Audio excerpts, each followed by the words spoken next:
આજે અમે ગુજરાત આંગણવાડી કર્મચારી સંગઠનની પ્રમુખ શકુંતલાબેન ઠાકોર, અમારી માંગણી છે કે કોર્ટે જે હુકમ કરેલો છે 20 ઓગસ્ટ 2025 ના રોજ એમના 6 માસ પૂરા થવા આવ્યા, હજુ સુધી સરકારનું પેટનું પાણી હલતું નથી। વારંવાર વિધાનસભામાં રજૂઆત કરવા છતાં પણ સરકાર હજુ હોશમાં નથી।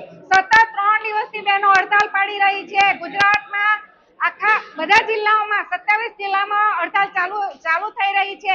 80,000 વર્કર અને હેલ્પર બહેનો હડતાલમાં જોડાઈ ચૂક્યા છે, છતાં પણ આજે 30 દિવસે પણ કોઈ એનું નિરાકરણ લાવી રહી નથી। અને હવે જો અમારો પ્રશ્ન ન સાંભળે, અમારો પગાર વધારો જાહેર ન કરે તો ઉગ્ર આંદોલન કરશું।